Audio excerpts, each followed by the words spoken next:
We are live. We are live. Welcome to College Football's Peek Around the Corner with your host, Greg Flugar. We cover everything in college football. Yikes, because we love everything in college football. Another yikes. And if you do us well, please subscribe to our channel. Smash the like button if you like our content. Share the video with your family and your friends if you want to support this College Football Rebel Outpost channel with a donation. Just hit that $sign where you make a comment, and I'll get to your super chat as quick as I possibly can. Everybody is welcome into the studio that sits on the corner of Keith Jackson Parkway and Kurt Gowdy Avenue. Do not be afraid. Do not be afraid to become a legend with your comments and with your phone calls later in the show. Woo! I take notes. And I put them on these note cards. That's how I was able to graduate high school. That's how I was able to graduate college. We did not have the spreadsheets. We were not in college using these laptops. Not back in the 80s. Not back in the early 90s. 91 is when I graduated. We took notes. Paper, pen. We took notes.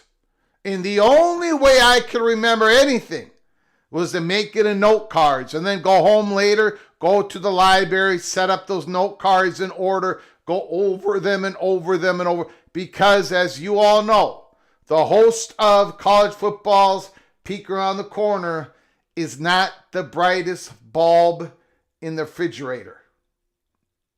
I know where every refrigerator is in every single building that I walk into, but I'm not the brightest bulb in the refrigerator. I got to note card number 4, and it's just a rough outline of what I'm going to talk about. So usually it takes me only 1 or 2 note cards. I got to note card number 4, and at the bottom of note card number 4, I just wrote, I give up. I give up. There is a lot of stories that I'm not even going to be able to touch. There are some stories that I'm just going to touch for a couple of minutes. I'm not even going to talk about SMU taking away Maryland's athletic director. I don't even have time for that.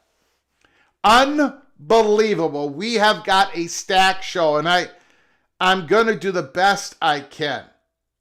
I'm going to do the best I can not to make this into a 90-minute monologue before I get to your phone calls. I don't know how I'm going to do it. I'm going to do the best I can. If you lay out a super chat, I'll hit the super chat.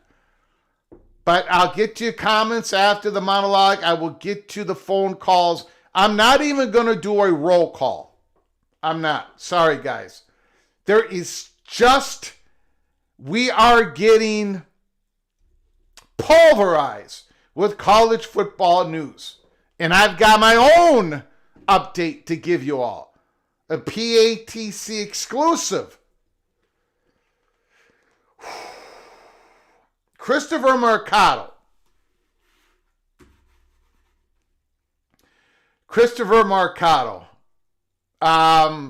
If you're still in the chat, I'm going to have to get a hold of you through a DM. I need,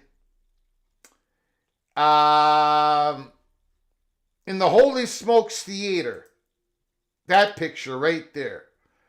I am going to need that picture, that artistry, but I need to put a particular school at the center of the stage, and then I need to fill up the next 3 rows with certain particular logos of certain particular universities.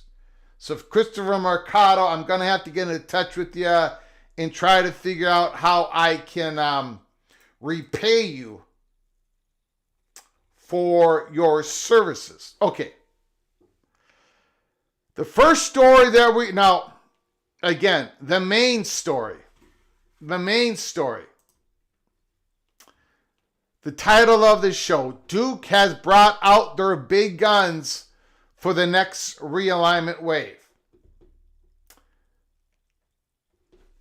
Duke has brought out their big guns for the next realignment wave. What does that mean? What does that mean? It doesn't mean that Duke is no longer a dark horse into getting into a P2 conference. I consider them a dark horse. I consider them a long shot. A live shot, but a long shot. That hasn't changed. But the information that I have for you today means a lot to me. It may not mean anything to you all, but I am going to share it. And it ain't much. It's not much. Except it could be much. Now there are some rules to realignment, as we've all know, right? Realignment never sleeps. Schools call the conferences first. The biggest dominoes have to fall first. Relationships are important.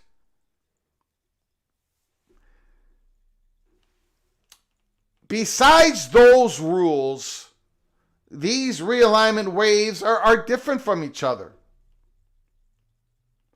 But there is one commonality in them all at some point or another. And that is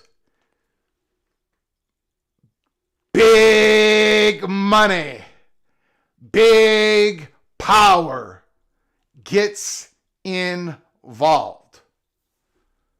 The sooner, the better for the particular university. Now,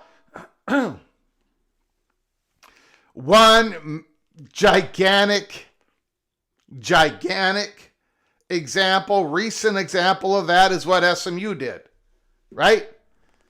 SMU money, power got involved, got themselves in the ACC, made an offer that Phillips and a whole lot of other institutions in the ACC made them an offer they could not refuse.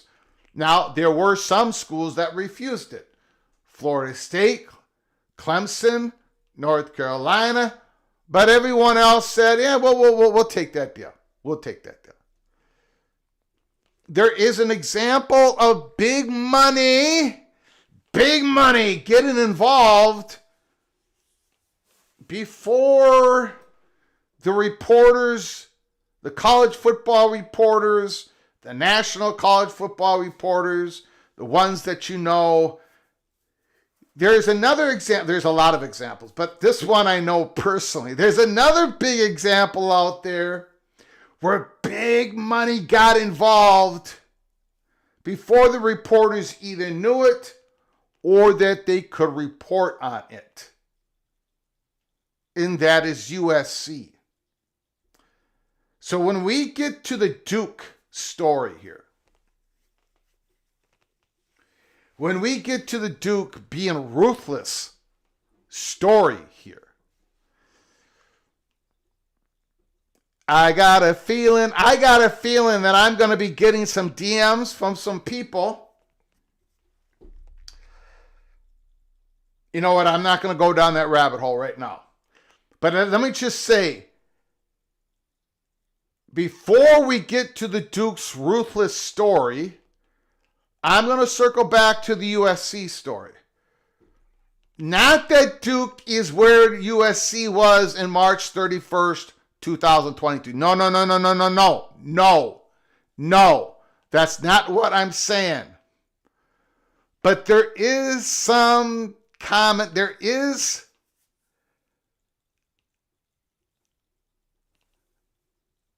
Duke, big money Duke, and another, and that it's not just Duke. I'm going to focus on Duke today, but it's not just Duke. There's another ACC big money people that are doing the same thing right now that we know of.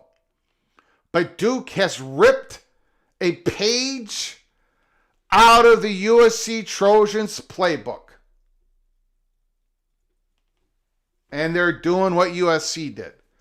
We will get to that in the back end of this monologue, but we've got a stacked show. I'm going to do the best I can to get to there, to talk about the Duke aggression, and then we'll get to your comments and phone calls. But we've got a stacked show. This is something else. Let me just start off,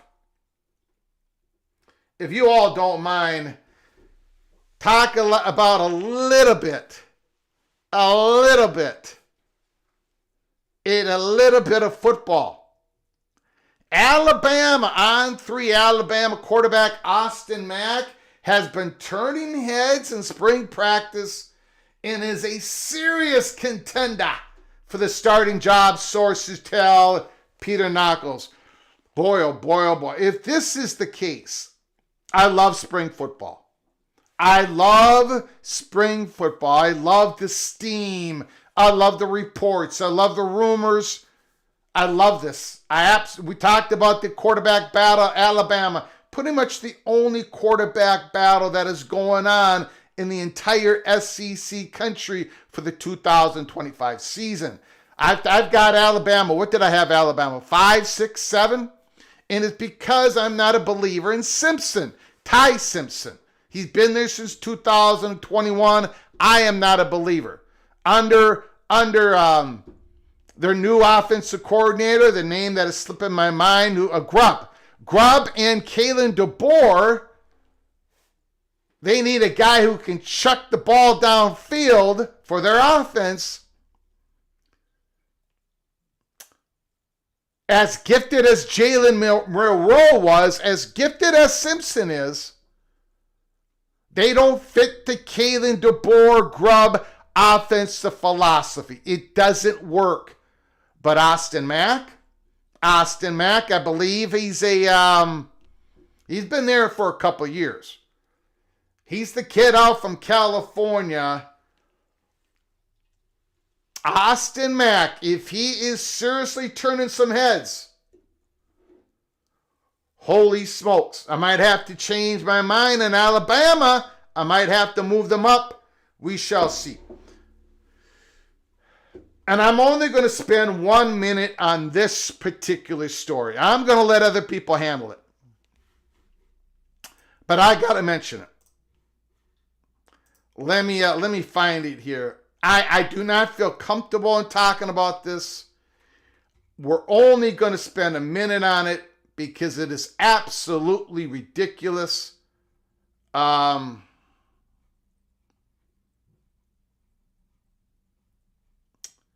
it looks like I might have lost it. It don't matter. Matt Weiss, whatever. The co-offensive coordinator for Michigan is being indicted.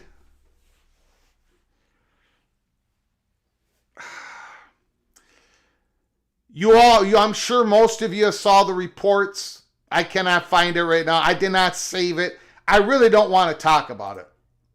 I'll let you all talk about it. It is absolutely gut-wrenching what this guy did. 8 years, approximately from 2015 to 2023, January 23.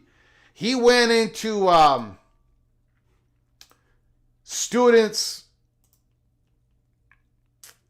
emails, and it's just, I don't even want to. This guy was a digital peeping Tom.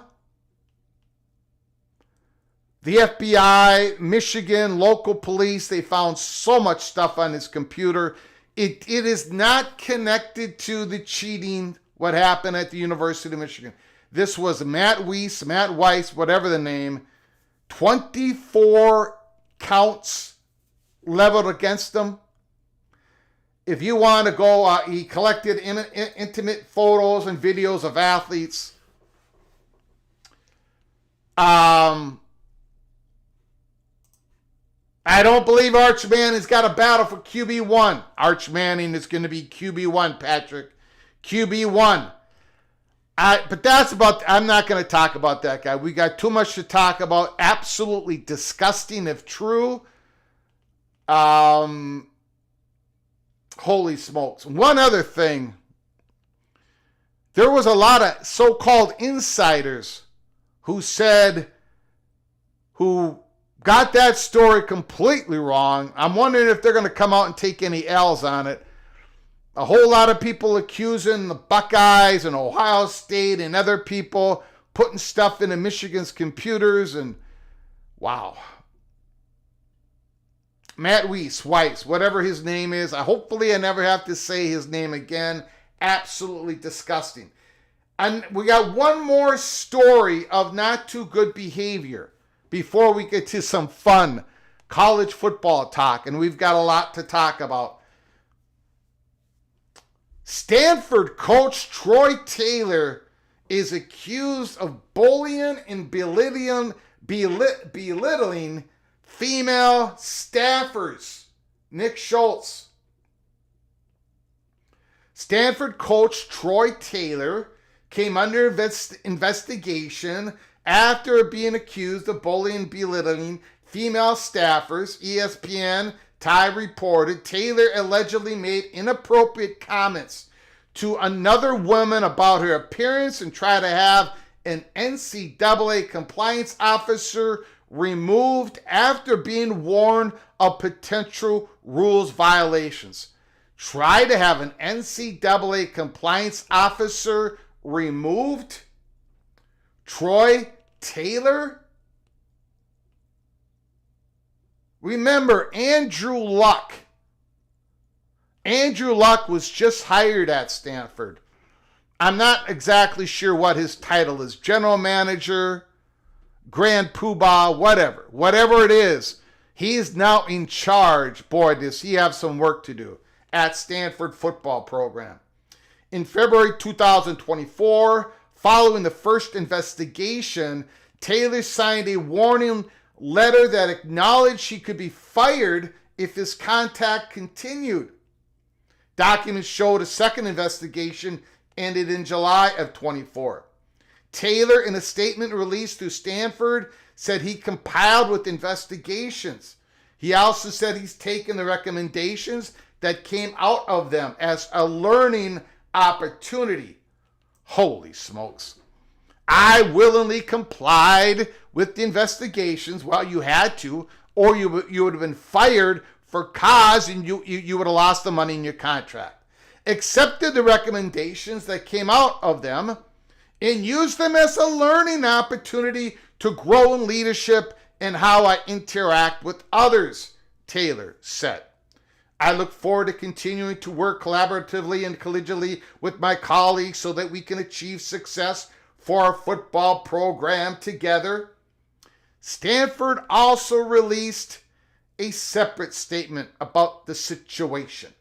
The school confirmed a third party led the investigation, and Taylor received coaching as the university took appropriate measures. The head coach, received coaching on leadership. Woo! Stanford believes in upholding the high standards of behavior in the workplace. The statement read, the university received complaints regarding Coach Taylor, and a third party investigated the matter thoroughly. Last summer, the university took appropriate measures. Coach Taylor received coaching. Coach Taylor received coaching, and he has committed to nurturing the respectful working environment that is essential to the success of all of our athletic program. When you become a head coach, a leadership of young men, a leader of young men, when you become a head coach at a university, a Division I university, a head coach of a Power 4 conference program, a head coach of Stanford, you have to have all that figured out before you become the head coach. You got to have that all figured out before you become the head coach. And finally, it's not like he's not already standing on a very thin ice. Look at his record. Head coaching record, Sacramento State, FCS program, might move up to FBS. Had some really good, 3 good years. One of them was a COVID year that did not count. Sacramento State in the FCS, but an FCS part of the country that isn't big time FCS football. But still went 30-8 and got the head coaching job at Stanford. So far at Stanford, he is 6-18. 6-18. Now, granted, the investigations sounds like it started after the 23 football season and before the 24 season. So he had 1 year under his belt. Stanford 3-9. They were a struggling program, and now they had another 3-9 season. But anyways, no question about it. No question about it. Troy Taylor is on thin ice, and he's trying to get an NCAA compliance officer fired, removed, after a complaint of a woman on his staff or in the athletic department. Unbelievable. Now, let's get to some fun football. Let's get to some fun football talk.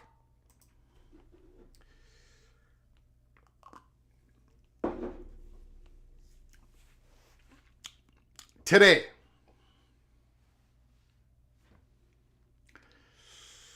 Brian Murphy, WRAL,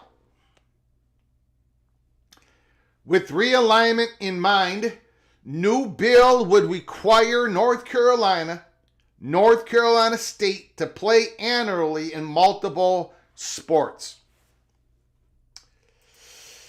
Brian Murphy, WRAL News, published today. North Carolina State played for the first time in football in 1894. They first clashed in men's basketball in 1913. Under a new bill filed. Now again, this is just a new bill that is filed. We don't know if it's going to get pushed through, right? We don't know how far this bill is going to go. It might go the whole way. It might not. Again, it was just a bill that was filed today, Thursday. Great reporting on it. Brian Murphy's given us a peek. But again, let's put it in the correct context. It is a new bill that was filed. It might not go anywhere. But I'm going to tell you right now, there's a lot of preparation going on for the next conference realignment. We're going to talk about some of that today. A new bill gets filed in the House, North Carolina House. And there is other stuff that is going on. We're going to be talking about it. The big story, Duke, very aggressive behind the scenes. Under a new bill filed Thursday in North Carolina House, the longtime Atlantic Coast Conference rivals would be required to play each other annually in a number of sports. House Bill 469 is the Restoring Rivalries Act.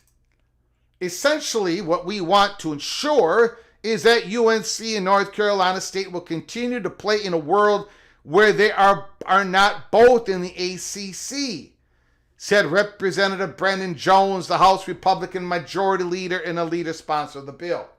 The bill would require that the schools play annually in football, men's basketball, women's basketball, baseball, and softball. In baseball and softball, the teams would have to play 3 games in an academic year, which makes sense. You know, baseball and softball is usually played in a 3-game series. Both North Carolina and North Carolina State are founding members of the ACC, which was born in Greensboro and is now headquartered in Charlotte. Though the league is generating record annual revenue, more than $700 million in its latest public filing, it has fallen behind the Big Ten and the Southeastern Conference in revenue, prestige, and power in college athletics.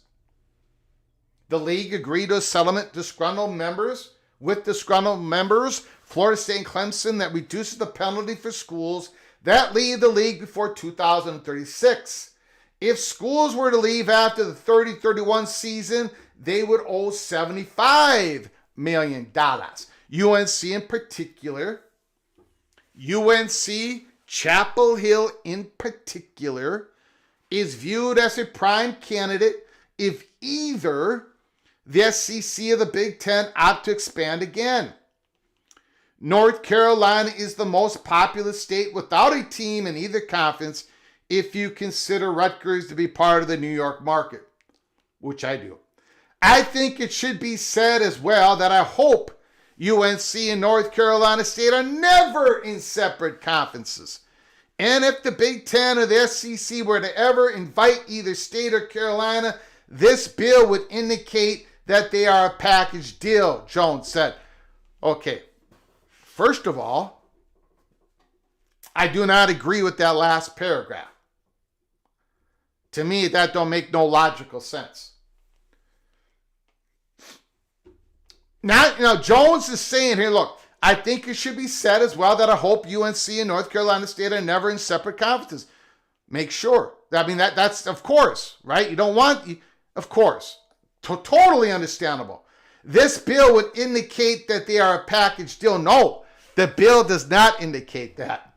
The new bill that you just pushed forward does not indicate that at all. It says if they are both not members of the ACC, going back from the beginning here,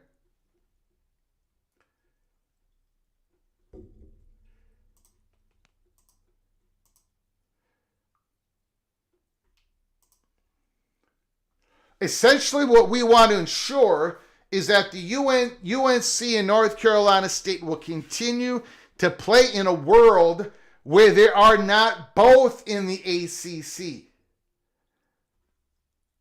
You are ensuring that if they are separate in this bill, that they play in football and basketball, women's and men's, softball and baseball. That's what the bill says. It's not an indication that they are a package deal. Not an indication at all. If you want to put a bill forward that says North Carolina and North Carolina State is a package deal, go ahead. It ain't going to pass, though. I mean, I don't think it would pass the legislature. I don't think that's going to happen. And we have been saying here in the last couple of months pretty strongly when asked, the Board of Governors, 24 members, Peter Hans, the president, got a whole lot of North Carolina State power in there. We have been pretty aggressive here at Peek Around the Corner because we've been told by somebody that we believe has the information that this is not so much that they're tied to the hip, North Carolina State, North Carolina. It is something in the Board of Governors that will make sure that North Carolina State, if North Carolina should get an invitation to the Big Ten and the SEC, that North Carolina State's athletic department, the front porch of the university, does not slide off the cliff. That it doesn't lose resources, it doesn't slide back.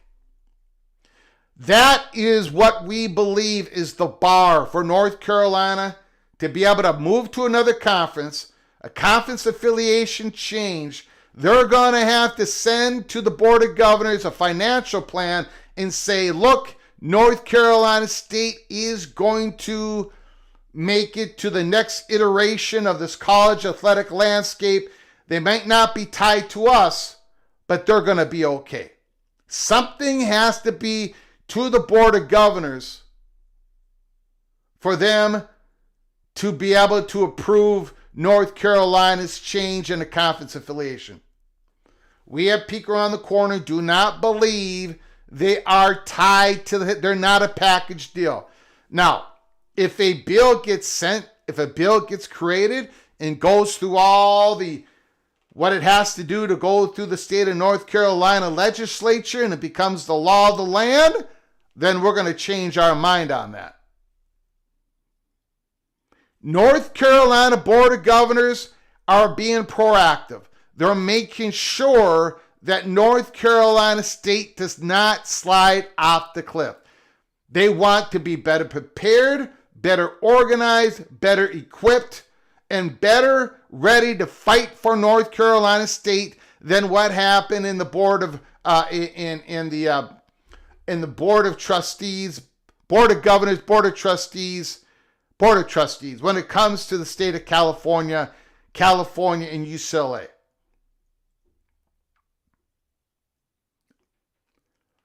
So again, a lot of good information in this. It's just a bill. We got to watch for how this bill goes. But it's just a created bill that if it passes through, North Carolina State is assured that they get a football game, a basketball, men's and women's basketball every year, in a series in baseball and softball. Again, protecting North Carolina State, a huge public university, a valuable public university, a politically powerful public university in the state of North Carolina, protecting the value of that front porch of that university. That's what this bill is about. That's what the Board of Governors is about. But it ain't quite yet. There is nothing there quite yet that ties North Carolina and North Carolina State to the hip. And I don't think it's going to happen. Look, let's, so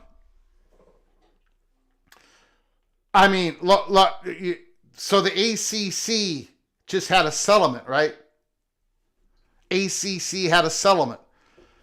And you have this viewership number, and you have this success initiative. Now, maybe after 5 years of this, when you accumulate the money, maybe, just maybe, North Carolina State will make more money than North Carolina.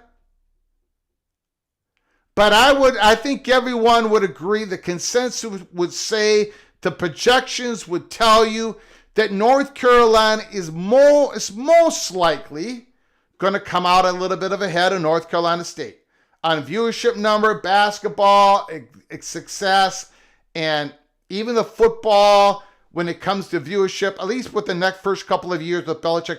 There might not be a whole lot of difference, but overall, it's probably projected by most that North Carolina is going to come out a little bit on top over North Carolina State, and that was passed in the ACC. We know that North Carolina and North Carolina State disagreed with each other when it came to expanding the conference, right? North Carolina State eventually acquiesced to the other conference members, to Notre Dame, and brought in Stanford, California, and SMU. North Carolina was against the move. So there are differences. There's going to continue to be differences. The more information that we at Peek Around the Corner has learned about the Board of Governors and their role in this, their role is to ensure that North Carolina State's athletic department does not roll off the cliff when it comes to resources, value, exposure, and all that. That is their goal. So we do not believe they're completely tied at the hip. The bill, continuing with the article, the bill doesn't stipulate that the schools remain in the same conference. If a conference were required to take both schools, it may be a deal breaker. In other words, the Big Ten and the SEC probably will not take both. I'm going to say probably. We don't know that for sure. Most likely. And let me just put this in here, just so everybody is on the same page.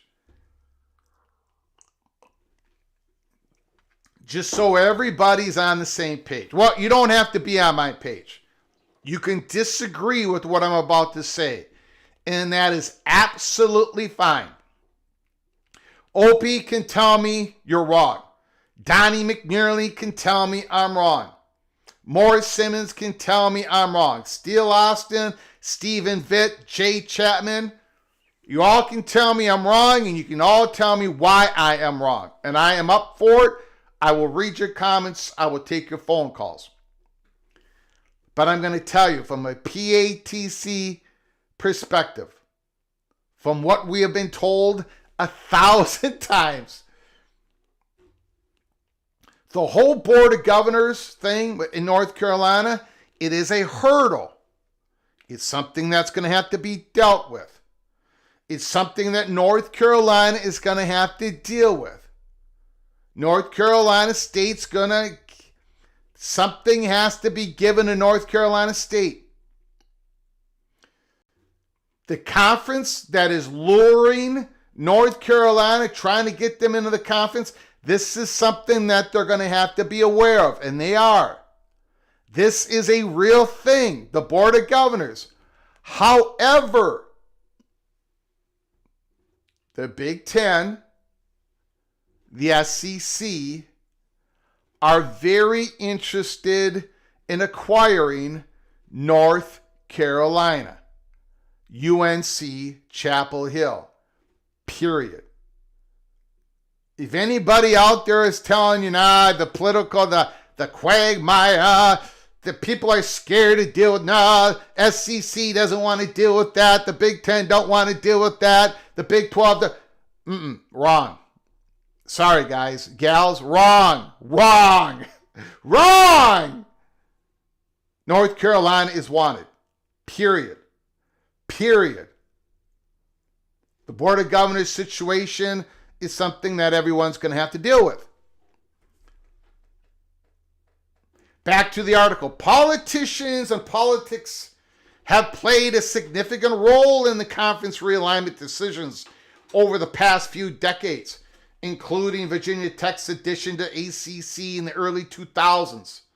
The UNC System Board of Governors, which oversees public universities last year, granted itself more authority over conference changes. Similar legislation has been introduced previously, including a 2024 bill that would have required UNC and NC State to play other football bowl subdivision programs, East Carolina, Appalachian State, Charlotte regularly, but such measures have not advanced. And that's why we said at the beginning of this article, this is a bill that has been created, a bill that has been introduced. We're going to have to watch to see if it goes anywhere. It might not. It may. A bill that would have to secure that North Carolina and North Carolina State play each other in football, in men's basketball, in women's basketball every year, and baseball and softball 3-game series every year. That bill has just been introduced. We don't know where it's going. As a member of leadership, Jones could have more power to move the bill along this year. This bill that they just put out, created. Private schools, Duke and Wake Forest, are also members of the ACC, which holds numerous championship events in the state. Lawmakers previously approved $15 million in incentive package to keep the conference headquartered in the state, contingent on the league holding a number of conference championships in North Carolina. And then it talks about some politicians that are also listed as co-sponsored along with Jones. So we are going to keep an eye on this bill.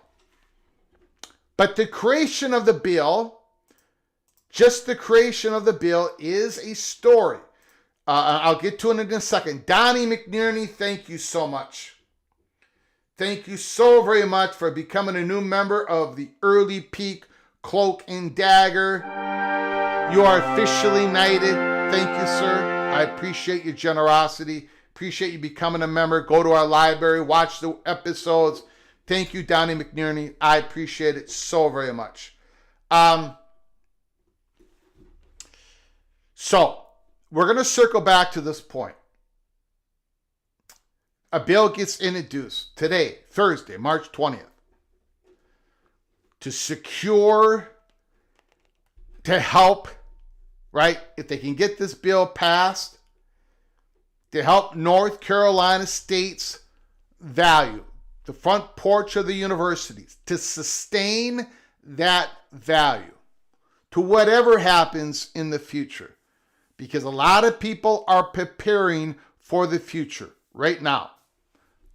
Since the ACC settlement, everybody is preparing for the future. This happened in the state of North Carolina. I think we're going to be hearing stories in the state of Virginia. And I'm going to be talking about a story when it comes to the private university of Duke. let's talk about Duke for a moment. Before we get in, we still got other things to get to before we get into the main story. But look at this story. Again, coming out yesterday. The ACC had a rough basketball season. Here is one expert's fix. Eben Novy-Williams, Jacob Feldman, Sporticle. I do believe I have a link in the description box. You can read the whole thing. Very short article. Let me pop it up a little bit better here so you can read it. North Carolina's first 4 victory Tuesday night after sneaking into the NCAA Tournament as the last team selected only partially makes up for what has been a rough basketball season for the ACC. So it talks about the struggles, right? Talking about the struggles. Success in football and men's basketball is paramount to keeping pace in college sports. Sporticle recently asked Jay Bilas, here we go again, Mr. Bilas, a former Duke star and one of the ESPN's most prominent college basketball experts, for his thoughts on how the ACC could reverse its recent trend. He suggested a few changes, all built around establishing a set of minimum standards that might lift the entire league. Here is the PATC money shot of the article.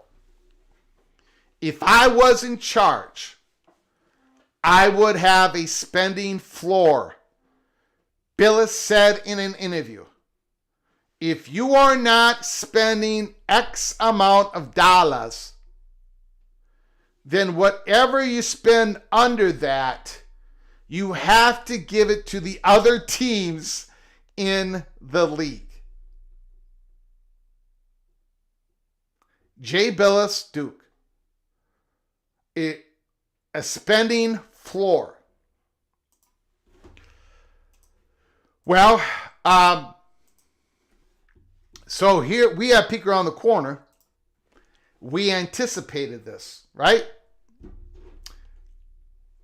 We talked about the double squeeze. We talked about how in the Big Ten and the SEC, they've been having discussions about this. And the programs in the bottom half of those conferences say, you can get us a little bit on revenue.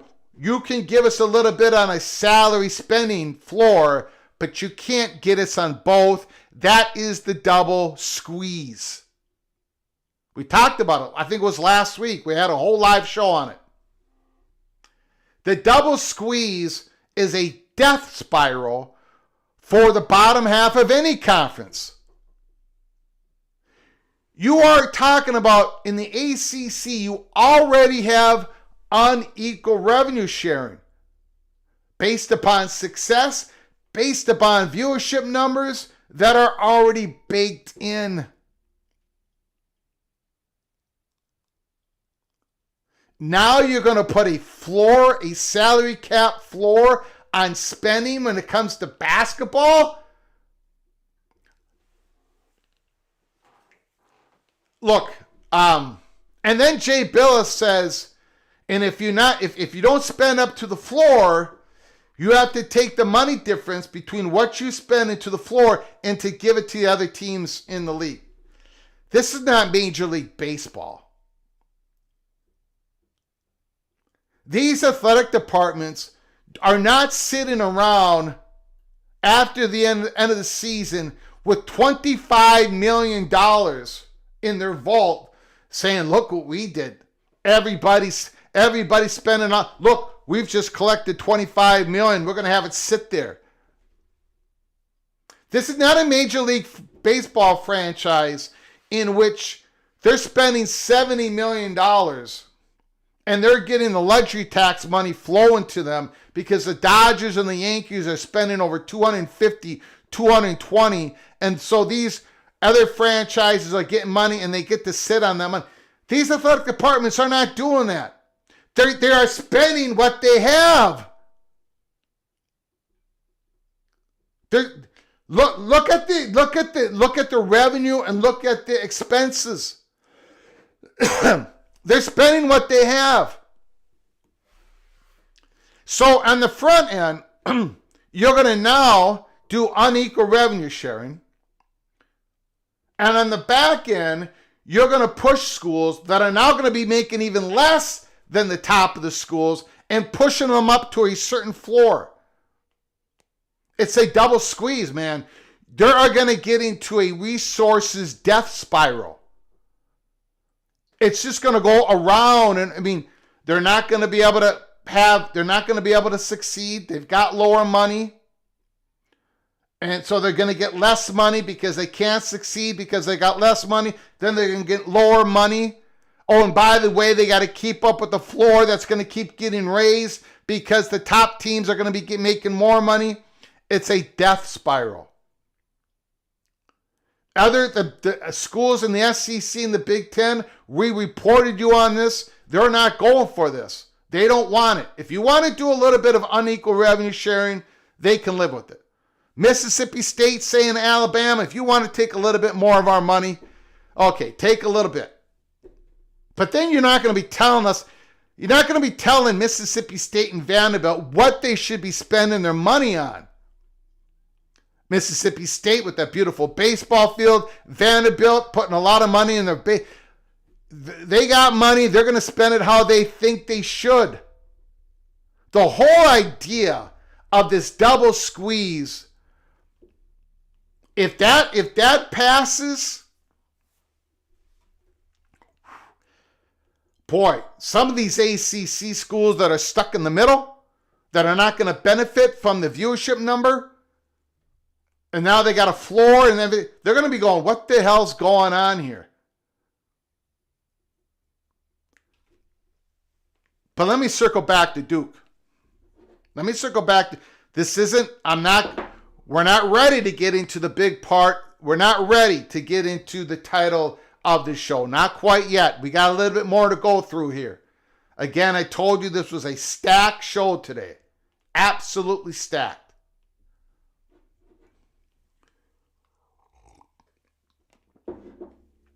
Duke's got money. Duke's got money, and they're always going to have money, and they know they're always going to have money. They just got Darren Menshaw, a great quarterback, a fascinating quarterback out of Tulane. He went for top dollar, and I'm not going to begrudge Duke for doing that. Why? They get to spend their money how they please. And no, they don't have to share that money. That's Duke. Ohio State does it. Michigan does it. Alabama does it. Duke should be able to, if they got the money, if they're willing, if the boosters are willing to put that money in, go ahead. Malik Murphy the year before, Menshaw this year. And the basketball money, the money that's coming in for the they can meet any floor. They can meet any floor, even if money, even the revenue, even if the conference payout money is taken away from them just a little bit. Duke's got money. Now, they're going to be able to play at the top level of football. Boy, that's going to be tough. But they got money. They got money. And recently, they're reminding people that they got money. They are reminding people, Duke is, and I'm not going to quite hit this yet, you got to wait a little bit longer, but Duke is reminding people that if they went to the SEC, sure, bottom half in football, sure, top half in football, sure, really good lacrosse team, sure, everyone knows where Duke is, but they've got money. You're not going to have to worry about Duke falling off the cliff. You don't have to worry about Duke. You can institute unequal revenue sharing, but Duke, you're not going to have a problem with Duke because Duke's got money. They got a national brand in basketball. They are reminding people recently here pretty aggressively that if you brought in Duke, you wouldn't have to worry about Duke. Jay Bilas is out here saying, on equal revenue sharing, no problem. Eat what you kill. Oh, plus, let's raise up that minimum investment, that salary cap floor. Jay Bilas would probably like to put it way up because Duke's going to be able to meet it and squeeze everyone else below him. Duke's playing hardball in the conference while they're playing aggressive ball with people outside of the conference, which we're going to get to. But this is just part and parcel of why we've got the title screen, the Blue Devils ruthless right now. Azon the Kid, thank you for the super chat. Can you speculate on who goes where with realignment? I would, Azon, but then again, I would have people saying, Greg is reporting this, Greg is reporting that. I'm going to stay away from that right now. But every time we go in the Holy Smokes Theater, I'm going to paint you a picture, and you can eventually, it's going to be obvious what I think is going to happen. But North Carolina is on the center of the stage. North Carolina is at the center of the stage. And that's about as far as I'm going to go with that today. Sorry, Azon. I can't. The problem is when I speculate on a question like that, there's a whole bunch of people out there watching this program right now that says, Greg said this, Greg's, they take it as reporting. I am fortunate enough to be in a position where at times I can report, give you the peek around the corner, which I'm about to give you on something today. But people take that, and anything I say on this show, they take it as reporting. So I can't do it. Not going to do it.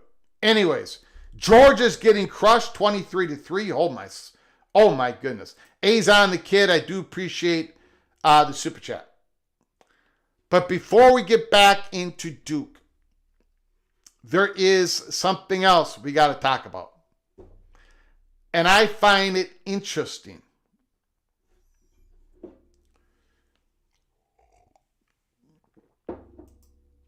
Find it very interesting.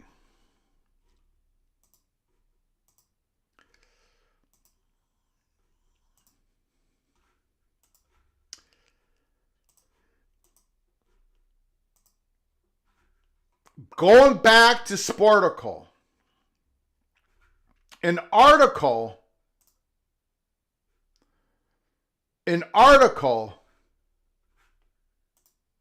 that came out today by Daniel Libet,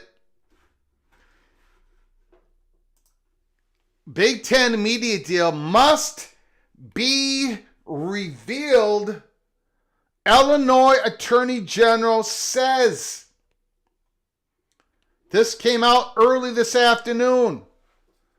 The Illinois Attorney General's Public Access Bureau has issued a determination that the University of Illinois must disclose a copy of the Big Ten media rights deal.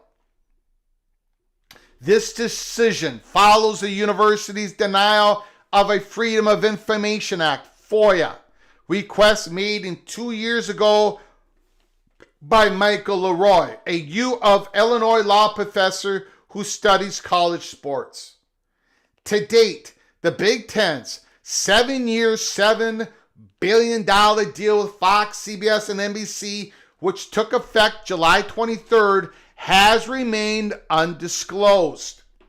Despite numerous attempts by journalists and others to obtain the agreement through public records requests made of the Big Ten universities.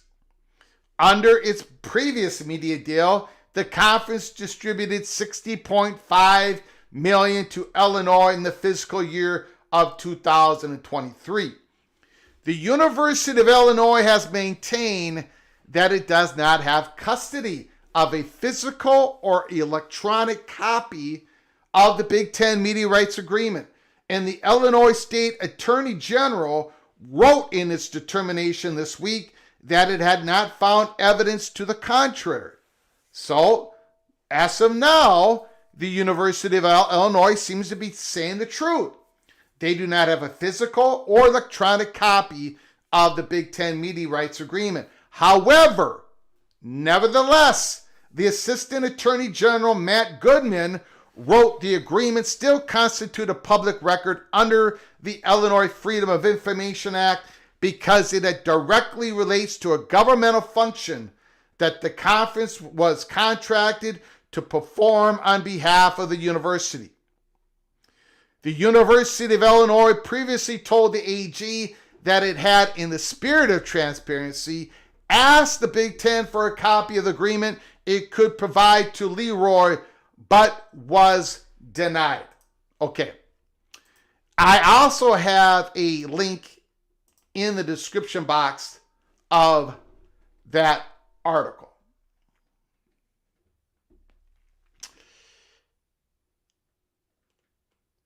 You know what I find most interesting, and I'm going to take this completely different than I think pretty much anybody else would. So the Attorney General says we need to have full transparency. We need to have that complete media rights agreement released between the Big Ten and its media partners, and we need to see it. Illinois needs to provide it. The University of Illinois says we don't have it. It don't matter. The Attorney General, so it's going to go back and forth. Do you know what I would love to see in that Big Ten media agreement? If that actually came out, just for a selfish reasons, here at Peek Around the Corner, if that media agreement came out, we know, I think we know most of it. We kind of know the money and the projections and all. I don't think there's a whole lot of juiciness there, but there is one part of it that I think would be delicious to see in the open. And that is part of the Big Ten Media Rights Agreement with its partners, the part where it lists Notre Dame. Notre Dame is in the Big Ten Media Rights Agreement. It was reported it was in the agreement. It is the only institution outside of the Big Ten that is listed in the Big Ten Media Rights Agreement. One big reason why that is because Notre Dame is an independent. And legally, the Big Ten could list them in the Big Ten Media Rights Agreement. They could not list Clemson. They could not list Florida State. They could not list the other schools. But they could list Notre Dame. And it was reported. Multiple college football reporters reported that Notre Dame is in there. There is a number assigned to Notre Dame. This is what Notre Dame would get if they become a member of the Big Ten. And there is a number attached to Illinois, to Purdue, to Wisconsin, to Maryland, to Rutgers, to Penn State, to every other Big Ten institution. There is a number attached. This is what everyone would get. And you better believe Washington and Oregon was added on to this media rights agreement. I believe, at least in theory, we would find out if Notre Dame agreed. Now this is what everyone would get. That is the juicy part that I want to see. That is what I want to see. So I'm kind of hoping the Illinois Attorney General is going to be successful in an attempt to get this out in the open. Of course, the Big Ten and Illinois is going to fight it. They'll probably end up winning, Trade secrets. Remember, trade secrets. Got to keep trade secrets. But that's the one trade secret I want to see. What is the secret number that Notre Dame remember, we were also told that Notre Dame knows the number, right? All these schools know the number. It's in the contract. It's already in there. It would be flipped. It would be triggered like that if Notre Dame ever would call and say, okay, we want in. That is in the agreement already. They got it in there so they could hurry up and get it all done if Notre Dame would ever call. NBC agreed with it. CBS agreed with it. Fox agreed with it. This would be the offer. This would be the deal. And by the way, Notre Dame, this is what we got in our current media contract. So that is what I would be interested in seeing if the media rights agreement ever got to be released. Yeah, they play hockey in the Big Ten, but they don't get any money for that. Their home games, they get money, but the Big Ten Network does not have Notre Dame's home games. Notre Dame's money comes from everywhere else. Now, I'm not sure about Big Ten Hockey Conference Tournament. I'm not sure. Maybe Notre Dame would get a little bit of money on that, but pretty much all that money goes. It's still separate. Okay. Now let's get to. No, I have not heard I have not heard anything on the Red Bird deal. Only that maybe that Brett Yormark was not at the 5-yard line. We talked about it on a few live shows ago. Maybe he wasn't at the 5. Maybe he was more at the 15 or 20-yard line. Still has more work to do.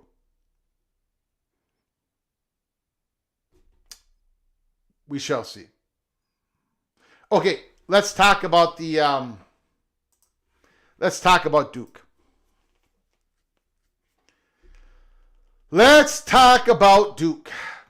The title of the show.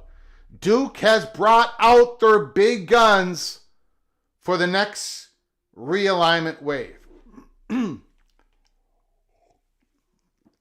Again, I would consider Duke a long shot at this particular time, our March 20th. So this is how careful I have to be. A lot of people want me to throw out a bunch of speculation, but trust me, I've been doing this for a long time, and my speculation turns into fact reporting, and then people go after me, and it ain't worth it. I would consider at this point Duke to be a dark horse for the SEC and the Big Ten. A long shot, but a live shot. On March 31st, we're going to circle back here.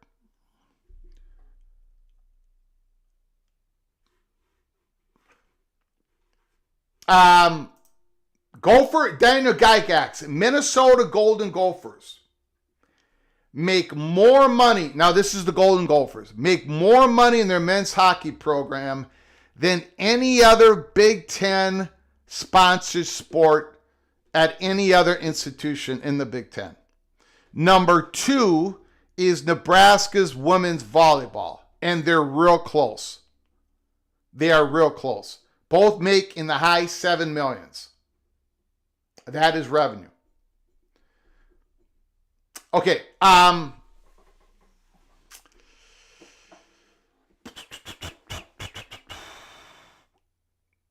we're gonna circle back here just to give you some context, just to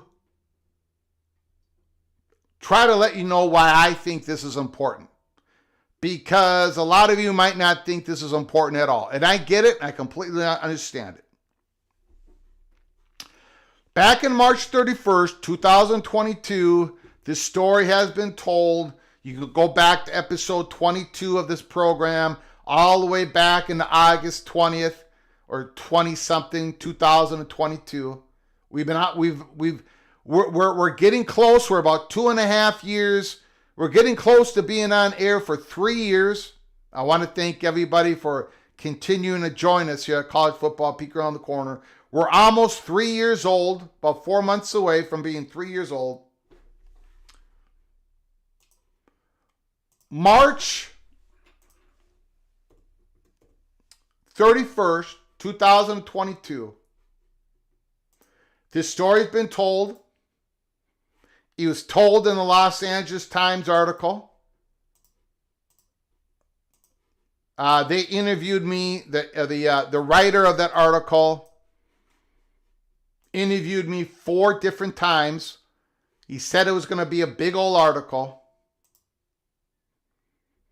It was going to be on the front page of the sports column, newspaper.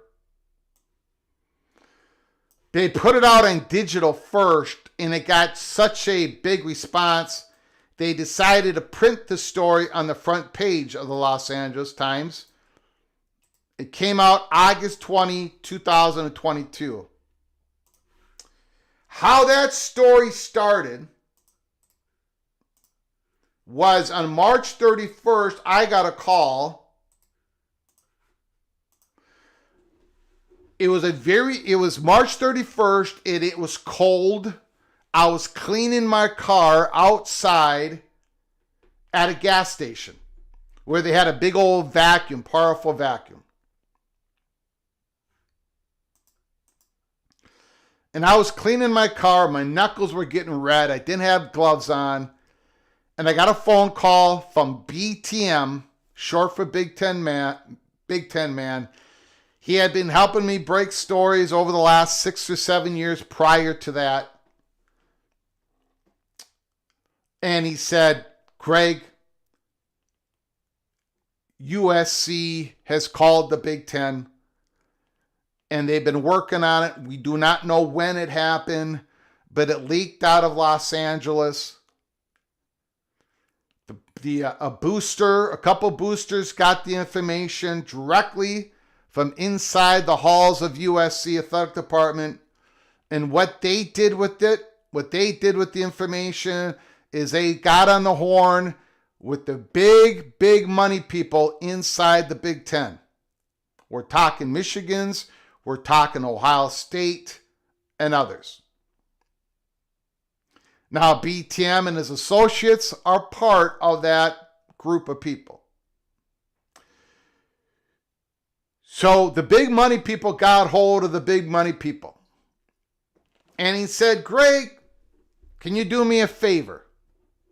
And of course, this gentleman has done me so many favors, I'm not going to turn this guy down. And he says, can you post a couple postings just for, there are reasons I can't get into, but just so other people can know that I have talked with you, Greg, and we're going to get this out there, and we're going to let the Big Ten know that we know that it was a whole big development. It was a lot of cloak and dagger that was going on. They did not want Kevin Warren to screw this up.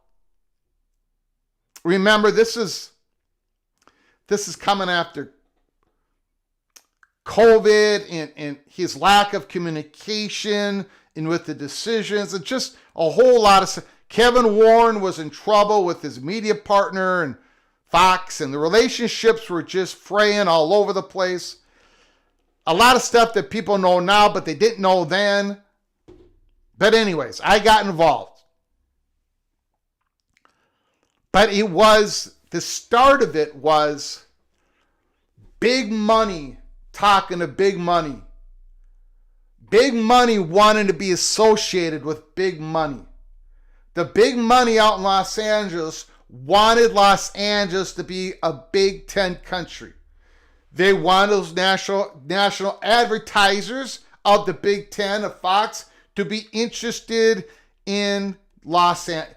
There's a whole bunch of entanglement that goes on from a university level, research level, faculty level, big money level. They all want to be entangled with each other.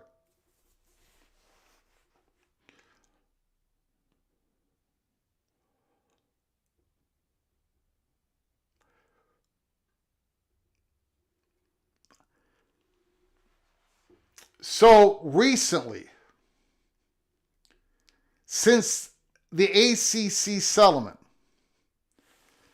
and again, nothing is imminent. This is not me reporting on what is going to happen. Okay, we are going to follow the story. We are going to follow the nuggets. We're going to give you the peek around the corner, just like we have with every other major realignment wave. And we, fortunately, although we're not infallible, we've been pretty damn accurate compared to everybody else out there, because we are looking at boots on the ground type of information. Just like we've been telling you about with the political landscape of North Carolina. Since that ACC settlement, we have not gotten any word at all about any formal first party discussions. We don't have anything on that. None. Zilch. I don't even have a rumor. Now, and I'm not holding anything back. I would tell you, we may have something, but right now we are embargoed from saying it. I've said that in the past. We don't have that. That's not what this is. However, we are getting loads of information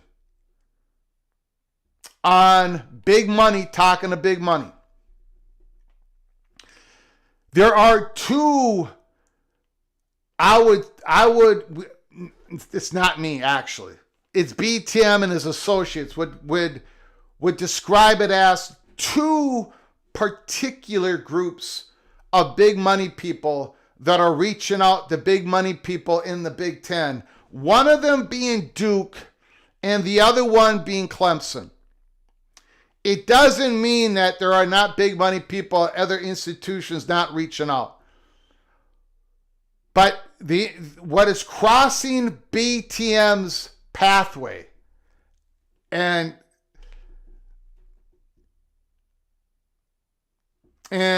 of course I can't, BTM, look, a lot of people still think BTM is not even a real person, even though he's broken all these stories. He's helping me broke stories in incredible detail. There is national people out there who know who BTM is. But if you knew who he was, there is, and by the way, he's letting me say all this. So take that however you want to take it. But the Duke big money people are ruthless. Right now, right off the bat. They're letting everybody know we will do whatever it takes. You don't have to worry about us. You don't have to worry about Duke. You want to do we will provide what is needed. We should be a P2 institution. We have a national brand, which is rare outside of the P2 when it comes to the revenue sports of football and basketball. Florida State, national brand of football. Clemson, national brand of football. Miami. But it's rare to have a national brand outside the P2 in the revenue sports. Among Power 4 conferences. Duke has a big national brand. They've got money up. They are willing to do whatever it takes. They're making it known to big money people in the Big Ten. And they've been on this since the ACC settlement. They have no fear of any requirements. Hell, I do not want to get sued by Jay Bilas. Okay? So I'm just going to say speculation. 100% speculation, allegedly. No, BTM is Big Ten man, not Big Ten media. I'm going to say this allegedly, 100%, not even allegedly, 100% speculation that Jay Bilas put out that message in concert with the other messages that are being sent from the big money people. You want an investment floor in football and basketball? Is that what you want, SEC? Is that what you want, Big Ten? You got it. You want unequal revenue sharing? Want us to give a little bit of money over to your big power? Okay, you got it. You want us to do a little bit more of a renovation on our stadiums? You got it. You want us to play Friday night football 5 times a year? You got it. You want our basketball sprayed all over your Big Ten network, your SEC network? You got it. You want us to leave our research consortiums that we've got established now and go into the Big Ten cancer research? You got it. You want us to partnership with Vanderbilt, be the 2 independent institutions in the SEC and bring in federal money? You got it. By the way, Duke has been affected mightily, or potentially could be affected mightily by the federal budget cuts when it comes to the research. That's a whole nother story, a whole nother, I don't want to have to go down that rabbit hole. But the Duke is being aggressive. I'm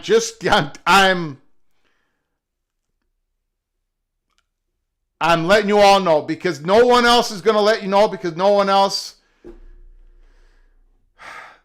would find it important or interesting, or they would just wouldn't have this information. But regardless, we've got the information. And the Clemson folks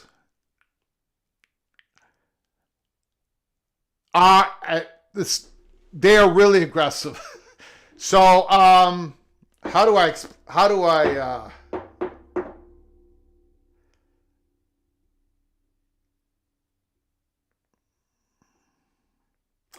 I'm just going to leave it at that. I don't want to mix up these two different institutions and approaches and everything. I'll talk about Clemson maybe this weekend.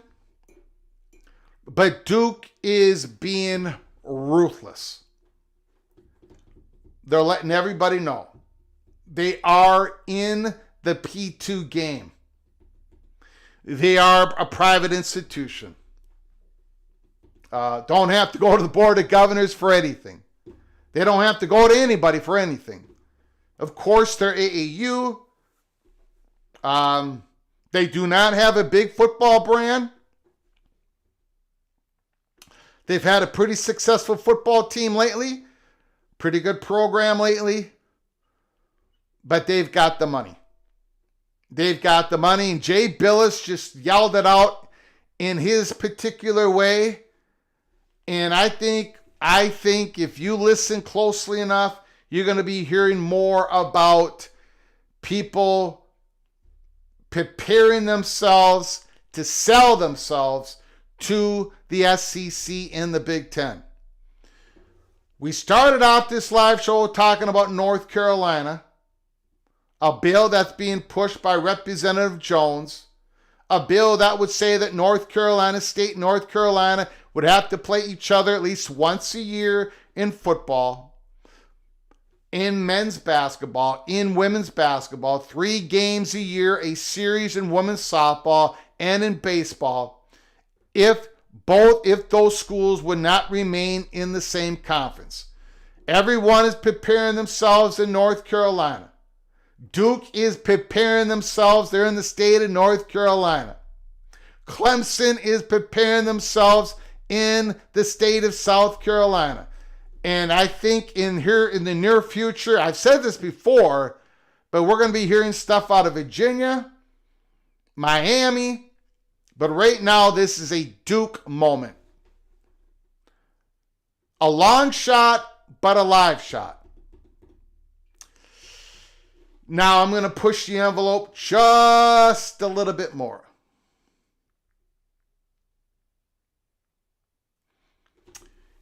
When I talk about how they're being aggressive, I'm just going to push a little bit here, and then I'm going to back away. And you can take this however you want to take it.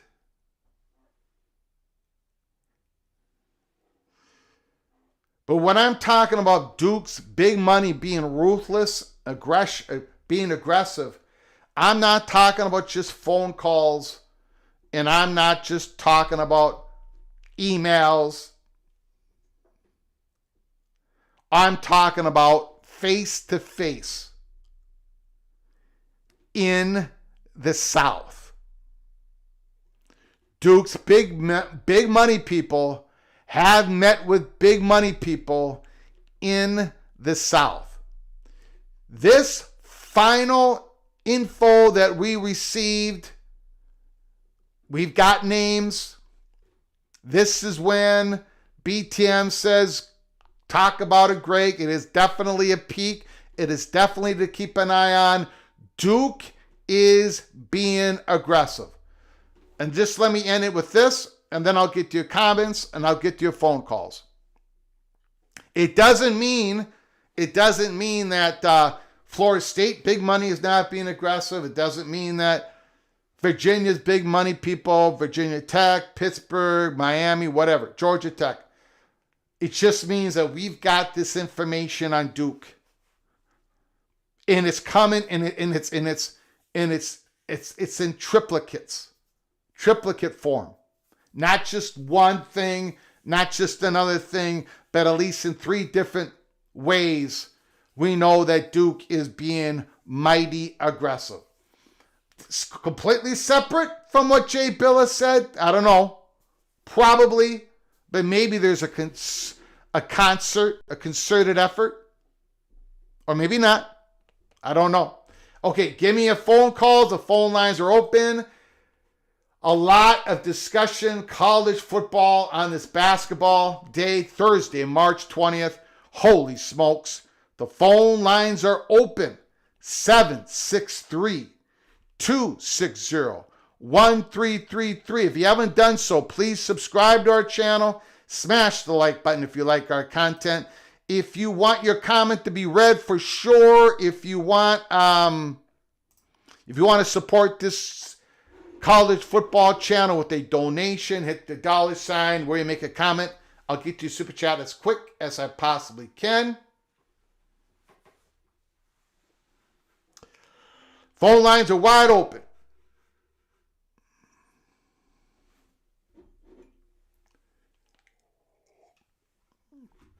We'll go through the basketball scores real quick. Not looking good for Clemson. McNeese, 57. Clemson, 47. 12 versus 5. We always get an upset. There. McNeese is up 57-47. BYU up 18. Gonzaga is smashing Georgia.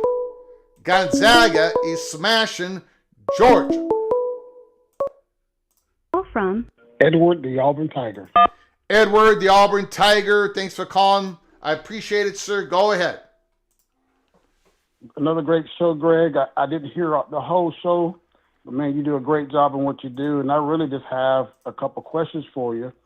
Because I know we're talking about all the money talking and everything that's going on, but what appetite do you feel that the networks are having, Greg, in all this? Because I mean, to me, they're going to determine to a large degree how many teams are going to be taken, and a lot of times where they're going to go. I know Big Ten and SEC have their choices, but I know that there's going to probably be a pairing and decision with the networks and the conferences. You know, the SEC may choose one, ESPN choose one, like a lot, pairing in terms of teams they want. What do you see? Because with these kind of demands, this kind of hunger, the intensity that we're beginning to see in all this, are you hearing a liberty in far as how many numbers they're going to be taking, conferences versus networks? Could you kind of elaborate on that a little bit? I don't know if I'm way too early. I'm talking too early in the process here. I just want to kind of know the heart there. I mean, yeah. Again, whatever. If the SEC and the Big Ten expand, someone's got to pay for it, right? And what is the appetite right now? I don't think the appetite is all that great. A year from now, I think things may change. But the numbers and man, there's so many different variables that are going to affect the numbers. I mean, there's going to be politics involved, right?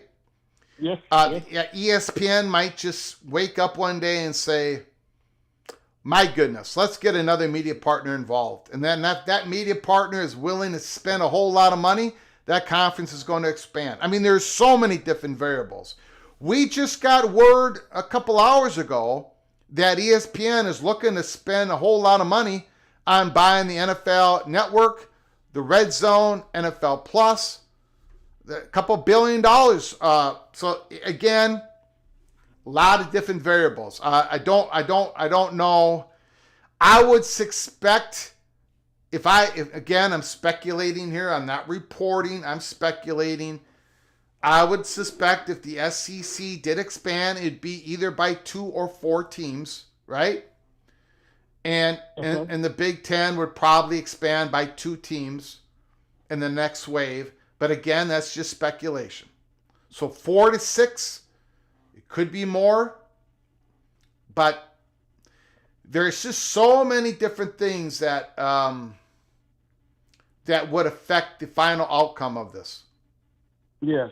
I mean, because looking at ESPN, I mean, the adjustment on the ACC that they spearheaded, really, it has to speak loud in terms of their planning of what they're wanting in the future. Because they're just letting this inventory go at a low price at $75 million in 2030. I mean, they have to have a plan, and probably coordinated with the SEC of moving these pieces. Do you believe that? Who has a plan? ESPN and SEC together? Yes, sir. Yeah, but mainly ESPN, because I mean they have this inventory. Sure, I'm sure they do.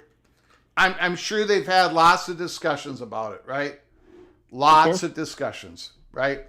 Now we know. Well, I should say we know. I have often said, right or wrong, that Greg Sankey, I've said this for the last 2 years, that Greg Sankey, Brett Yormark are both in the belief that basketball, the value of basketball, college basketball, is going to go up in the next 5 years. Mm-hmm. We see the SEC putting more money into basketball. We're seeing them make a whole lot of money during this first round of the tournament. A whole lot of money. Okay? That's right. And again, the economics of basketball, if they still believe a year from now that that's going to be a big major needle mover, again, North Carolina's going to continue to look good for them, Virginia for other reasons, and maybe Duke is relying on this. Maybe they're hoping that the SEC goes to 4 teams, or possibly the Big Ten looks at Duke because the value of basketball is going to continue to increase. I don't know, man. There is a lot of different variables to all this. They have plans, but those plans change. Those plans, I mean, the expanded candidate list of Kevin Warren changed between Kevin Warren to Tony Petitti. Different presidents are coming in. Different presidents, if the president of Georgia, for example, if he stays there, if he continues to be the president of Georgia 3 years from now, Well, that might hurt Florida State to get into the SEC. A change in the presidency at Florida, in Georgia, might help Florida State. So, a lot of variables. It seems to be that way. And if I need to go off, you let me know because I know you got other callers. I was surprised when I first got in. But when you look at the SEC, it seems like, I know SEC has been patient. It's like, we've been building, we've been patient with ESPN, but this is what I really feel, Greg, is down the road, if the SEC goals is not completely mirrored with the ESPN goals, I'm not saying they're going to get rid of ESPN, and I'm not saying they're not going to still be the dominant force on ESPN, but I believe, like the Big Ten, they're going to bring in other investors as far as sports networks. What do you think about that? I think so too. I think the SEC is going to. There's going to be some more diversity of platforms for the SEC in the next 5 years. That's what I think. And I believe that too. Yeah. Well, great. Thank you for patience, asking my questions. Hey, man, you have a great day and keep up the good work, sir. You got it. Appreciate it, my man. Edward, the Auburn Tiger. Great caller once again.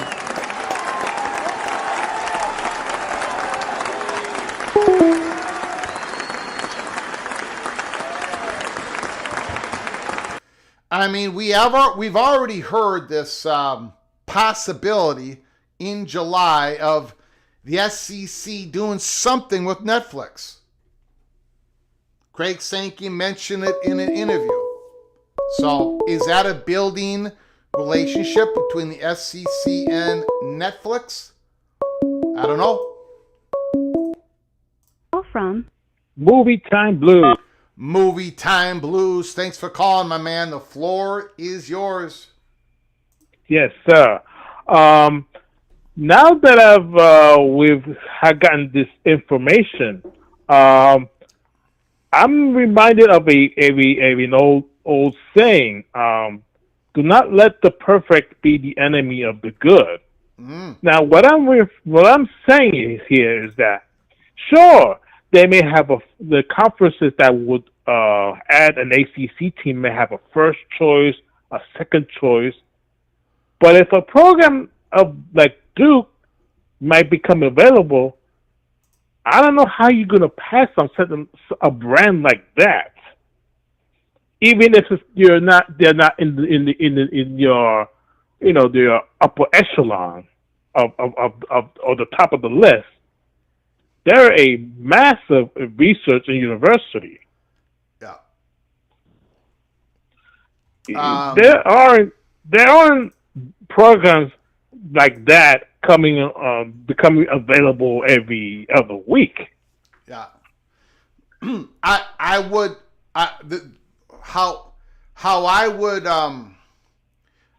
This is just my opinion, okay? My speculation, everybody, my speculation. How I would classify Duke right now is still a dark horse, a long shot to get into the SEC of the Big Ten. However, I'm much more confident in my next statement, Movie Time Blues, and that is Duke is making sure that everybody knows that they are not going to go quietly and night good night when it comes to Duke wants a P2 future, not a ACC East Coast basketball valued conference. They want to be in the P2. They're making that known. They're making that known loudly right now. But how it ends up, I do not know. Go ahead, sir. And the other thing is that unlike the last time, when USC and UCLA, they really had no other other option other than the Big Ten. This time, there are two big suitors, and the Big Ten cannot afford to be less lackadaisical on this one, because if they sleep on this, they may end up with nothing or zero, and they will have. Yeah. Now USC, they had an option in which the Big Ten was nervous about. Not maybe nervous may not be the right word, but they knew USC did have they were looking at going independent in their football program, and they're moving their other sports to these other Western smaller conferences. That is at least something that USC told the Big Ten for at least a little bit of leverage. So USC was playing that card. But yeah, and Duke is not in, and no offense to Duke, this is not a slight on Duke. Duke's just not in the same position that USC was in. Like, USC knew that the Big Ten would really be interested and all that. Duke is not the biggest domino piece on the board. USC was for the Big Ten at that point. But I get what you're saying. Yeah, look, the Duke has come out early. They definitely had a game plan. We know North Carolina spent $600,000 on the Carolina Blue matter, right? But no one's going to be able to get a FOIA on Duke because they're a private university. Who knows what they've been doing, Movie Time Blues? Who knows how much money they have spent on a game plan? But we know that they're being aggressive right now. The big money people are. Yeah, and when they see that North Carolina is trying to talk with other conferences, they cannot afford to just sit back and wait. Yeah, they got to go for it. Yep. And I will say the same thing with Georgia Tech and Miami as well. They cannot afford to wait. If they have some hope of going upwards, they have to take that chance. Mm-hmm. And same with Stanford. They tried last time, but they didn't succeed. They're going to try again. Yeah. The Stanford question is, it's interesting. I have been told the word is awkward. Because let's say, for example, let me take out one of my note cards here. If the Big Ten would have expanded with a 19 and 20 school, right, last time, mm-hmm. I think we can all agree that Stanford would have been one of the top candidates, right? Even if Notre Dame didn't go. If Big Ten, if for whatever reason, a media partner would have said, okay, let's bring Stanford on and we'll give them half and we'll take on Stanford +1, whatever. The difference between that, the decision to say no, the decision for the Big Ten to say, nah, we're not going to do it, versus now, Stanford, it would have cost them either $0 or very little money to do the transition. Now, it would cost them $165 or next year $147 or $129 the year after or $111 the year after or $93 the year after, $75. If they did it now, it's going to cost them a whole lot of money. So it's kind of an awkward thing where Big Ten, if the Big Ten was, for whatever reason, we're just pretending here, speculating once again, that if there was a program in another ACC program that said, we want in Big Ten, we're willing to go $165, let us in right now, let's say it's North Carolina, and the Big Ten can't say no to that. And then Stanford catches wind, and Stanford says, we want in. We'll go 165. We'll come in with North Carolina. We'll be that fifth West Coast Western school out of a 20 team. We'll give the Big Ten more options and all that. Boy, that's still $165 million versus basically zero if they would have done it, 18 months ago. That is a very awkward situation for the Big Ten and Stanford. I do think that in large part that Stanford future is still connected to Notre Dame. Okay. And I think possibly schools sort of recognize that. And as long as Notre Dame don't pull the trigger, that maybe the Big Ten is going to look for other options for 19 or 20 if the SEC pulls the trigger on North Carolina, Virginia, which a lot of people think they will. So. Yeah, but that awkwardness was caused by the networks turning down paying for Stanford. Yeah. So, well, I think, with the travel situation with the new Big Ten, we're still in the first year, but I think right now I think they have the information on what's been the effect on travel. So that may be another consideration. Yep, that's true. That's true. Very true. That whole travel thing, again, that might increase the value of Stanford in the eyes of the media partners and the university. I mean, they already have great value when it comes to the presidents, right? But maybe that travel sticky situation. Clemson goes down to McNeese. Clemson loses to McNeese. Louisville and Clemson are both out early in the NCAA tournament. Wow. Go ahead, Movie Time Blues. You got anything else, sir? Just more pressure on the ACC programs to make a move. Yeah. Yeah.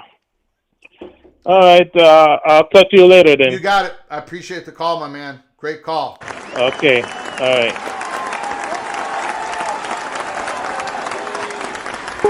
Ryan Willie, the Evil Badger. A good day for Wisconsin basketball. Looks like BYU will be torn apart by the Evil Badgers. Thank you for the super chat, Ryan Willie. I think I got Wisconsin beating BYU. I got Wisconsin doing some. I think I got Wisconsin beating the second seed. I don't remember who that is. In the next round after that. Hold on one second. From Rick? Rick, can you hold on for a moment? Of course. I do appreciate it. Thank you, Ryan Willie, for your super chat, for your generosity once again to this channel. Thank you so very much. Again, before we get to Rick, and I'm very interested in this phone call, BYU is up 10 over VCU. Gonzaga is up big over Georgia by 20. McNeese defeats Clemson 69-67. Now, McNeese was the school that their head coach is going to be coaching at North Carolina State next year. And I don't know if that coach coached this game against Clemson today. Let me know in the comments section if anybody knows. Houston wins big. Auburn, the Edward Tiger, wins big over Alabama State, 83-63. Wisconsin wins big over Montana, 85-66. Purdue gets by a spirited High Point, 75-63. Louisville loses 89-75. And I got to tell you, hold on, Rick, I do apologize. I want to check something out here.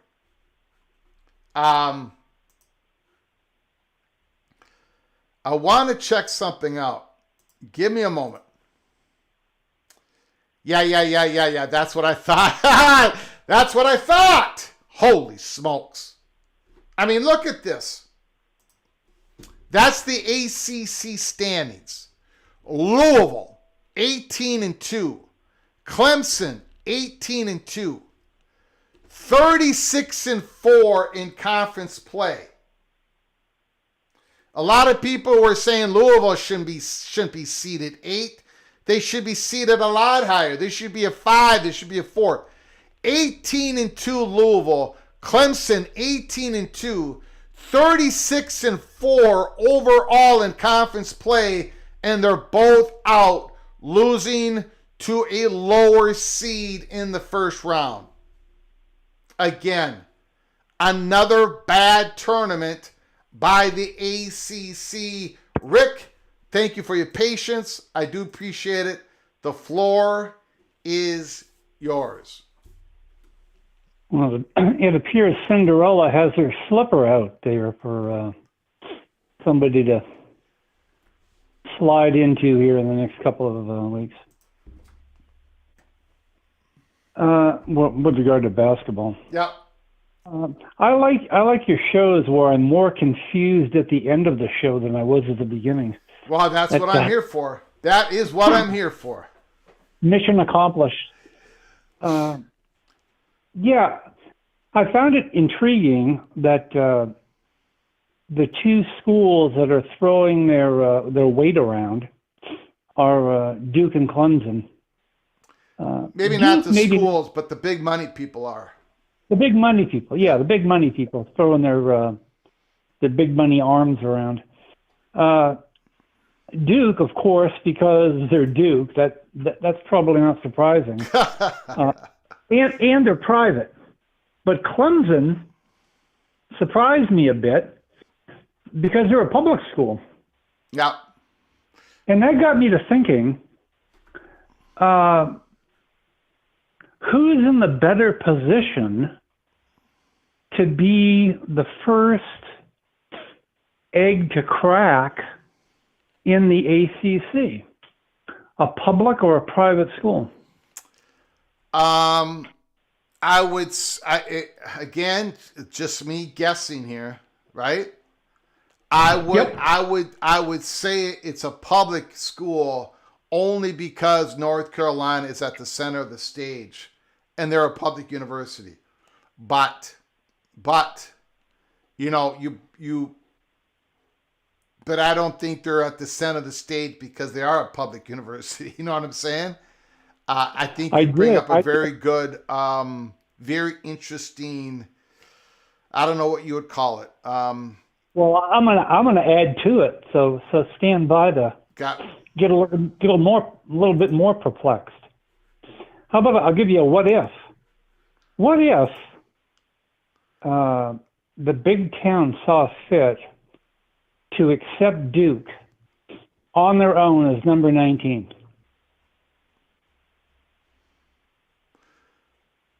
Run that by me again. Big Ten. What if Big Ten tells Duke, of course, calls up and says, can we come in?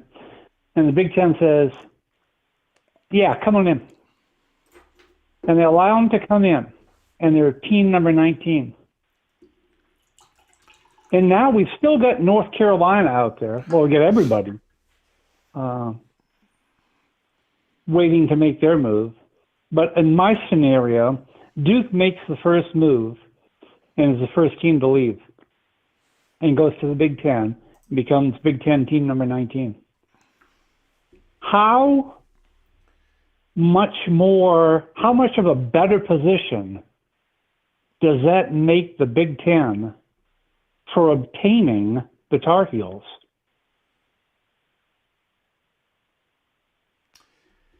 It's a very interesting scenario you put up. My first reaction was going back to the rules of realignment.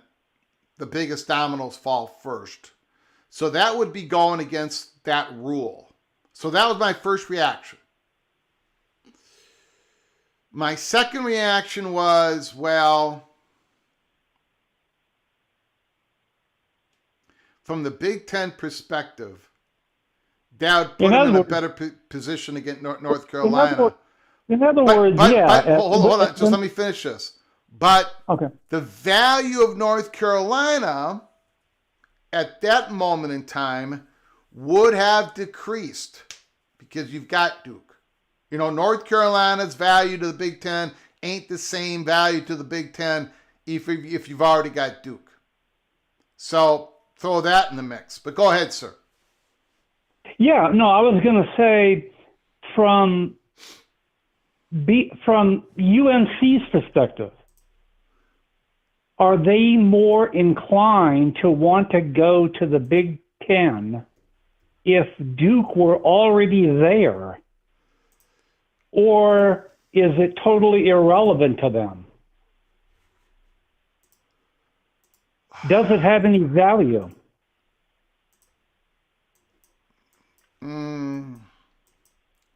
They know they'd be in the same conference together. They know they'd be doing, everything the Big Ten does with, teams playing arch rivals.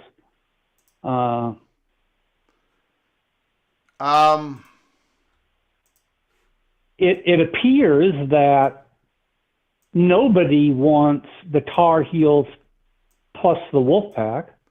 So the Tar Heels will be going alone and probably having to pay palimony. Yeah, I would agree with that. I would not completely rule it out, but I that's definitely I think that's a definite. I think that's a. An interesting idea. That's a long shot than Duke getting into the P2. And I say it because I'm saying it because I think the Big Ten would like to have Duke. And if you know today that you're going to take them later on, after the big schism occurs in the ACC, why not make it an early, easy take and use it as a tool of enticement to perhaps entice a UNC, maybe even a Notre Dame?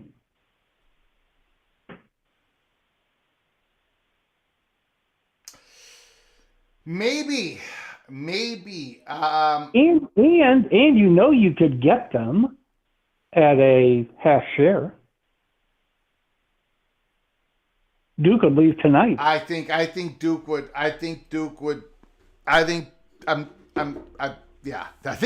come in as a half share. Yeah. So for all those reasons, why not just strike first and maybe grease the skids, if you will, for the next acquisition? I just don't. Yeah, I just don't know. I do not. I don't know that the Big Ten or the SEC, although people in the chat room are like Ryan Thomas said, the SEC would absolutely take Duke with UNC. That rivalry is big, big money. It is. But you can get the same juice out of the same grapefruit if one went to the Big Ten and one went to the SEC. You could make it where they have a home and home against each other every year, non-conference. You can still get the same juice, right, out of that. But again, you wouldn't have them in the same conference tournament, and so maybe you have a little less juice. It's interesting. I haven't thought about these angles because we haven't talked a lot about Duke.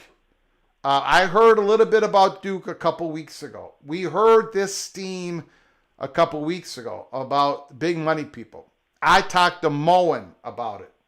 Moen went on his show and been talking about Duke as a dark horse. And now I got to go ahead and talk about this latest thing. So, you know, Duke is asserting some, I don't know if I want to call it pressure, more like, hey, we're going to fill up every one of your boxes. You don't have to worry about us. We know our weaknesses, but our strengths, we are ready. We may not be ready today, but we're not going to be a problem. Is it your understanding that the SEC and the Big Ten are competing against each other? I think they're competing. I might turn out to be real naive about that but I think they're competing. I don't think they've colluded and figured out where everyone's going. I don't think at all. They're not sitting back and waiting for the Tar Heels to just choose. They're doing everything they can, respectively, to influence their position. Yeah. Because again, there's too many variables. Even if you're trying to plot this out, you don't know. The Big Ten and the SEC don't know if Notre Dame's going to suddenly pick up the phone. They don't know what the Board of Governors, they don't know what Virginia's. They just don't know a lot, right? So it's hard to collude when you don't totally control everything. Totally agree. Yeah. But that just gives me more reason to think that might be a nice move by the Big Ten to swoop up a school that you probably want anyway. Yeah. It wouldn't be like something you wouldn't use later on. And you're getting it at a market price. And maybe best of all, if it were to work out, that may be the egg that cracks the whole ACC. Just that one move. Yep. Okay, thanks for listening. You got it, Rick. Beautiful call, my man. Appreciate it. Great call.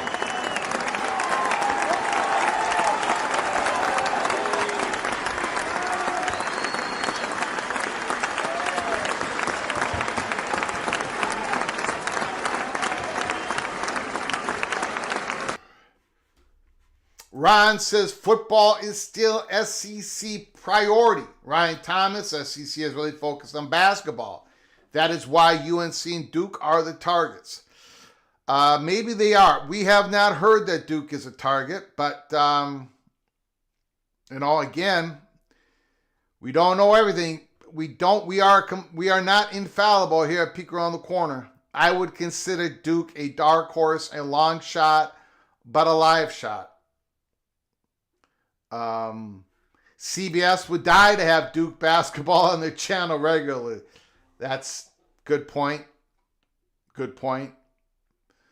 And, Duke has, and just to go along with the Duke stuff, because, Duke, the Big Ten, every time the Big Ten tries to expand they try to get universities, athletic departments that have a big bandwidth of sports. Ohio State doesn't want to go up against an athletic department that only sponsors 16 sports, 17 sports. Ohio State has said this publicly. We are not the SEC. We like to have all these opportunities for the student athletes. Another reason why North Carolina is wanted, Virginia is wanted, from both conferences, by the way. But Duke sponsors about 27 sports. They sponsor men's and women's lacrosse, right? And so that's another Big Ten priority. Oh, look, again, I'm going to consider them a long shot, still a dark horse candidate for a P2 in the next realignment wave. But look, when BTM man says go run with it, Greg, this is how things started percolating between USC and the Big Ten. It was big money telling other big money, it's happening, everyone get on board, let's put all the pressure on the athletic directors. And there was a whole big cloak and dagger stuff that was going on beneath the surface. Duke is using their big money people. The big money people are talking.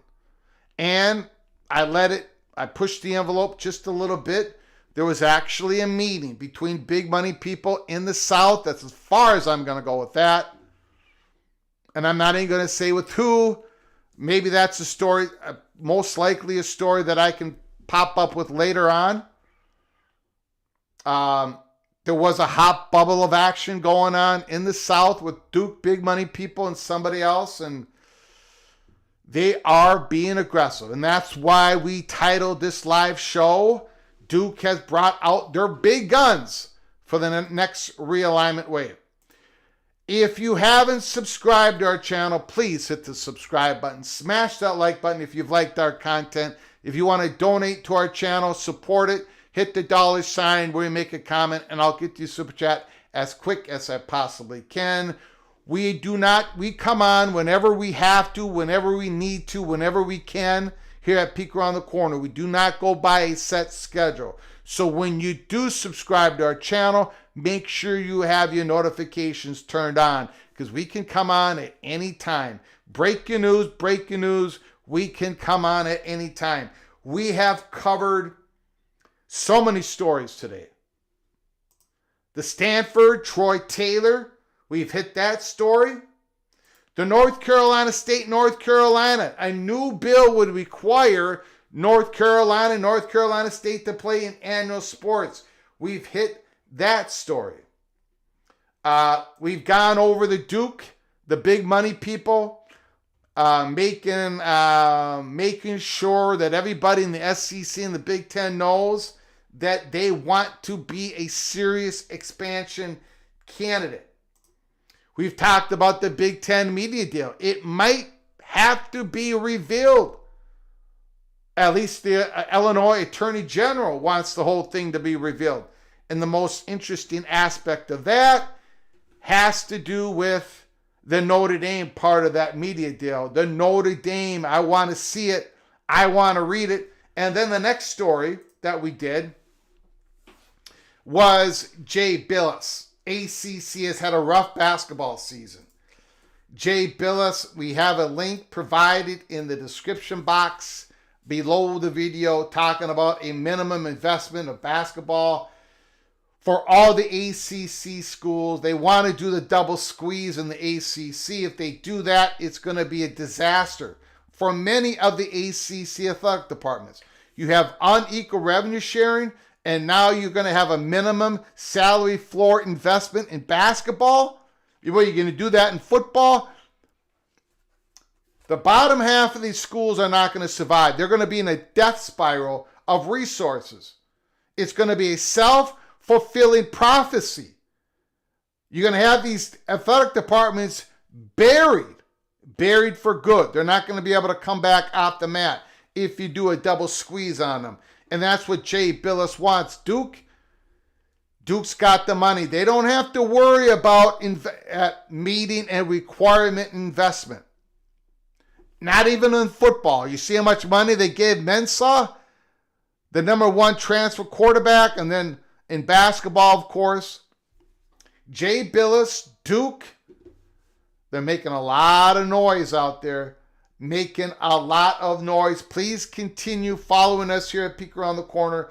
College football is Peek Around the Corner as we continue to follow all of these stories and more. I want to thank Donnie McNerney, Azon the Kid, and Ryan Willie for your donations, helping us keep the lights on. I do very much appreciate it.